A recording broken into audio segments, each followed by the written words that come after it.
ஒரு புல்லாங்குழல் வாசிப்பவர். ஒரு காலத்தில், நீண்ட காலத்திற்கு முன்பு, ஒரு பெரிய ராஜ்யத்தில் ஒரு அரசரும் ஒரு அரசியும் இருந்தார்கள். அவர்கள் ஒருவரை ஒருவர் மிகவும் நேசித்தார்கள். அவர்கள் தங்கள் கோட்டையில் வசதியான மற்றும் மகிழ்ச்சியான வாழ்க்கை வாழ்ந்தார்கள். ஆனால் ஒரு நாள் மன்னர் சோர்வடைந்து சஞ்சலமாக உணரத் தொடங்கினார். அவர் தனது பலத்தை சோதிக்க வெளியே சென்று போரிட விரும்பினார். என் அன்பு அலீனா, நான் போர்களில் போரிட்டு வெற்றி பெற்ற நாட்கள் உனக்கு நினைவிருக்கிறதா? ஓ, நினைவிருக்கிறது. நீங்கள் மிகவும் தைரியமாக இருந்தீர்கள். இருந்தேனா? அப்படியென்றால் இனிமேல் நான் துணிச்சலாக இருக்க மாட்டேன் என்று நினைக்கிறாயா? என் அன்பே, நான் அவ்வாறு சொல்லவில்லை. உலகின் அனைத்து வீரர்களையும் விட நீங்கள் மிகவும் துணிச்சலானவர். நானும் அப்படிதான் நினைக்கிறேன். ஆனால் அந்த புகழ்பெற்ற நாட்களை நீ மறக்க கூடாது. பல நாடுகளை நான் கைப்பற்றுவேன். ஒவ்வொரு நாட்டு படைத்தலைவனையும் எனக்கு தலைவணங்கச் செய்வேன்.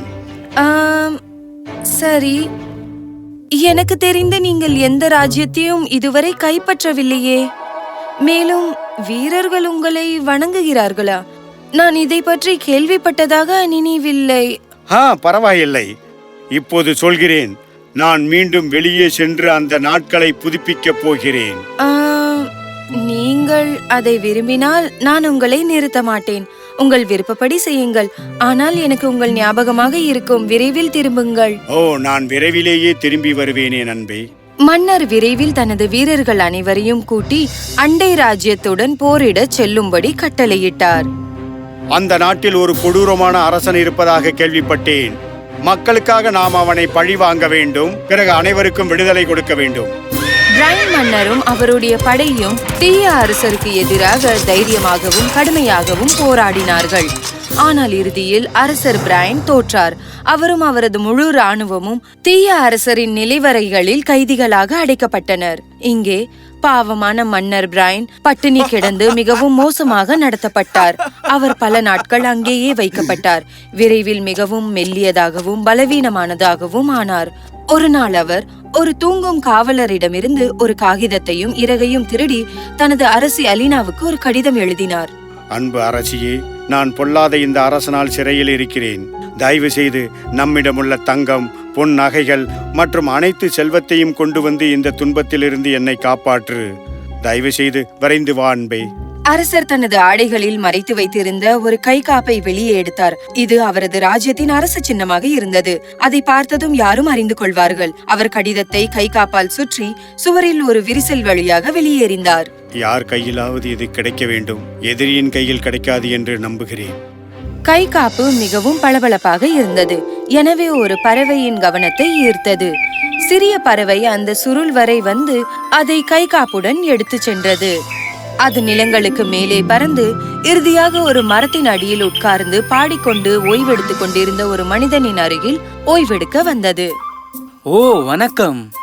நீ எனக்காக என்ன கொண்டு வந்துள்ளாய்? ஒரு கை காப்பா? ஓ, இதில் நம் அரசரின் சின்னம் உள்ளது. இது எப்படி இங்க வந்தது? அவர் ஒரு எளிய மற்றும் நேர்மையான மனிதர். அதை கொடுக்க அரண்மனைக்கு நேராக செல்ல முடிவு செய்தார். அவர் அங்கு சென்றதும் நேராக அரசியிடம் சென்றார். நம் அரசியே, நான் கிராமத்திற்கு வெளியே இருந்த போது இதை கண்டேன். இது முக்கியமானதா இருக்கலாம். எனவே இதை இங்கு கொண்டு வந்தேன். மிக்க நன்றி ஐயா. அந்த நபர் அங்கிருந்து விடைபெற்று சென்றார். அவர் சென்ற பின் அலீனா அரசி உடனடியாக கடிதத்தை படித்தார். போரை இழந்து விட்டீர்களா? கைதியா? ஓ இல்லை, என் கணவர் வேறொரு ராஜ்யத்தில் அடைக்கப்பட்டுள்ளார். நான் இப்போது என்ன செய்வது? அந்த தீய அரசனின் அரண்மனைக்கு சென்றால் அவன் என்னையும் கைதியாக எடுத்துக் கொள்ளலாம். என் சொத்துக்களையும் என் மக்களையும் நான் வேறு யாரையும் நம்பி விட முடியாது. எனவே அரசி தனது கணவரை தீய அரசனின் பிடியிலிருந்து காப்பாற்ற ஒரு திட்டத்தை வகுத்தாள். அன்று இரவு அவள் தனது நீண்ட மற்றும் அழகான முடியை வெட்டி இருண்ட உடையில் தன்னை அலங்கரித்துக் கொண்டாள். நான் ஒரு பையனை போல இருக்கிறேன். அந்த தீய அரசன் ஏமாற்றப்படுவான் என்று நான் நம்புகிறேன். அவள் ஒரு புல்லாங்குழலை எடுத்துக்கொண்டு அரண்மனையில் இருந்து வெளியேறினாள். அரசி அலீனா இரவு முழுவதும் நடந்து மறுநாள் எல்லாம் நன்றாக இருக்கும் என்று நம்பினாள். சூரியன் உதித்த போது அவள் தீய அரசனின் ராஜ்யத்தை அடைந்தாள். அரசரை சந்திக்க அரண்மனைக்கு சென்று அவள் அங்கு சென்றதும் மிகவும் பதட்டமாக இருந்தாள். யார் நீ? எதற்காக எனது நாட்டிற்குள் வந்திருக்கிறாய்? வணக்கம் மேன்மை தாங்கிய அரசு. நான் ஒரு புல்லாங்குழல் வாசிப்பவன். தொலைதூரத்தில் இருந்து உங்களிடம் வந்திருக்கிறேன். உங்களை பற்றி கேள்விப்பட்டிருக்கிறேன். உங்களுக்காக பாடலை பாட நினைக்கிறேன். ஓ, உனது பாடலும் இசையும் என்னை திருப்திப்படுத்தும் என நினைக்கிறாயா? வேடிக்கையான பையன்தான் நீ. தயவு செய்து ஒரே ஒரு முறை வாசிக்க அனுமதியுங்கள். நீங்கள் இது மாதிரி அழகான பாட்டை கேட்டிருக்கவே மாட்டீர்கள். நல்லது, உனது விருப்பப்படியே செய்.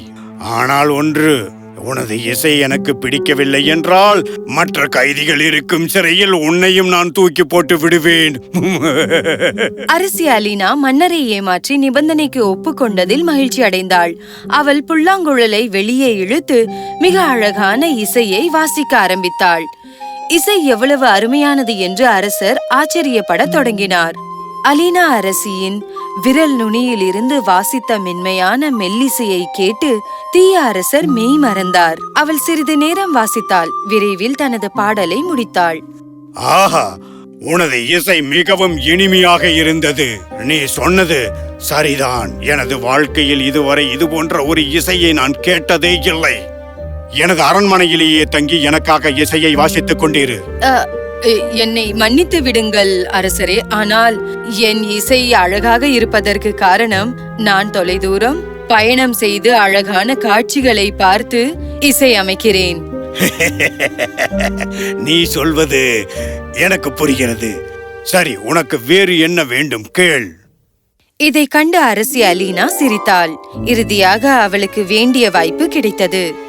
சரி மேன்மை தாங்கிய அரசரே, உங்களிடம் கைதிகள் இருப்பதாக சொன்னீர்கள். அவர்களில் ஒருவரை எனக்கு பயண தோழராக நீங்கள் கொடுக்கலாமே? அதை நான் மிகவும் விரும்புவேன். இவ்வளவுதானா? இதைவிட பெரிய பொன் ஆபரணங்களும் நகைகளும் என்னால் உனக்கு கொடுக்க முடியும். இல்லை, வேண்டாம் அரசரே. நான் கேட்பது உலகின் எந்த நகைகளையும் விட மதிப்புக்குரியது என்று உங்களுக்கு உறுதியளிக்கிறேன். கைதிகளை அழைத்து வர மன்னர் அழைப்பு விடுத்தார். விரைவில் அவர்கள் அனைவரும் அவள் முன் ஒரு வரிசையில் நின்று கொண்டிருந்தனர். தன் அன்பான கணவரை பார்த்ததும் அவள் அழத் தொடங்கினாள். என் அரசரே. என்ன? அது நான் இவரை என் பயண தோழராக தேர்ந்தெடுக்கிறேன். நல்லது, அவனையே அழைத்துக்கொள். அலீனா அரசியும் பிரைன் மன்னரும் விடை பெற்று ராஜ்யத்தை விட்டு வெளியேறினர். அவர்கள் பல நாட்கள் பல இரவுகள் நடந்தார்கள். ஆனால் அரசி ஒருபோதும் தனது அடையாளத்தை வெளிப்படுத்தவில்லை. அவள் எப்போதும் தாழ்ந்த குரலில் பேசினாள். அரசர் அவர் மிகவும் நேசித்த பெண் என்று ஒருபோதும் நினைக்கவில்லை.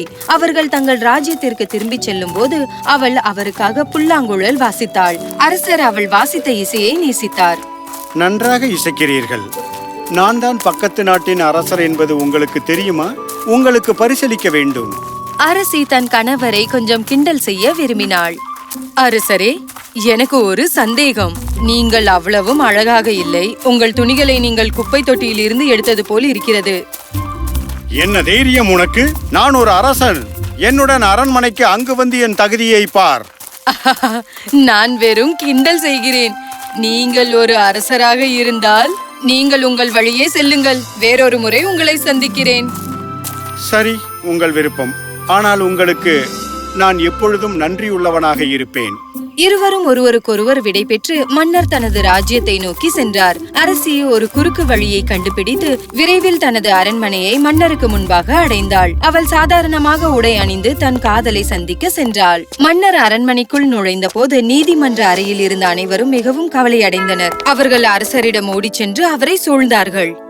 அரசரே, நீங்கள் எங்கே இருந்தீர்கள்? நாங்கள் கவலையாக இருந்தோம். அரசரே, நீங்கள் இளைத்து சோர்வாக இருக்கிறீர்கள். வாருங்கள் மேன்மை தாங்கிய அரசரே, உங்களுக்கு நான் சுத்தமான ஆடைகளை கொடுக்கிறேன். மன்னர் புன்னகைத்து அவர்கள் அனைவரிடமும் பேசினார். ஆனால் அவர் ஒருமுறை கூட தனது ராணியை பார்க்கவில்லை. அவள் அவரை ஏமாற்றியதாக அவர் நினைத்தார். அவள் குறுகிய கூந்தலை கூட அவர் கவனிக்கவில்லை. இவளால் எப்படி இப்படி இருக்க முடிந்தது? நான் மிகவும் நேசித்த பெண் இவள். இவள் என்னை காப்பாற்ற வரவில்லையே. அரசி தனது அரசருடன் பேச முயற்சித்தாள். ஆனால் அவர் அவளை முற்றிலும் தவிர்த்தார். அரசி மிகவும் சோகமாக இருந்தாள். ஆனால் விரைவில் ஒன்றை திட்டமிட முயற்சித்தாள். அடுத்த நாள் அரசர் தனது நீதிமன்ற அறையில் சோகமாக உட்கார்ந்து இருந்தபோது அவருக்கு ஒரு பழக்கமான இசை கேட்டது. என்ன இசை இது? நான் ஏற்கனவே இதை எங்கோ கேட்டிருக்கிறேன். ஆமாம் அரசரே, நான் உங்களை பார்க்க வந்திருக்கிறேன். உங்களை பார்த்ததில் எனக்கு மிகவும் சந்தோஷம். ஆனால் நீங்கள் உலகம் முழுவதும் சுற்றப்போவதாக நேற்று என்னிடம் கூறினீர்கள். இவ்வளவு குறுகிய காலத்தில் அனைத்து இடங்களையும் சுற்றி பார்த்து விட்டீர்களா? ஆமாம், நீங்களும் உண்மையான அரசர்தான். உங்கள் உடைகள் முன்பை விட இப்போது சுத்தமாக தெரிகிறது. சரி, இப்போது இங்கே எதற்காக வந்தீர்கள்? அது நீங்கள் எனக்கு வெகுமதி அளிப்பீர்கள் என்று கூறினீர்கள். அதை வாங்க வந்திருக்கிறேன். கண்டிப்பாக கொடுக்கிறேன். உங்களுக்கு என்ன வேண்டும்? தங்கம், செல்வங்கள், ரத்தின புல்லாங்குழல்? சொல்லுங்கள், உடனே உங்களுக்கு கிடைக்கும். எனக்கு அதெல்லாம் வேண்டாம் அரசரே. எனக்கு ஒன்றுதான் வேண்டும். அதுதான் நீங்கள். அதே குரல். அலீனா தனது ஆடைகளை கழற்றி பிரைனுக்கு தன்னை வெளிப்படுத்தினாள். அவர் திகைத்து போனார். விரைவில் மிகவும் வெட்கப்பட்டார். இதை ஏன் நீ என்னிடம் முன்பே சொல்லவில்லை? ஓ, அது பரவாயில்லை. நான் வேடிக்கையாக தான் செய்தேன்.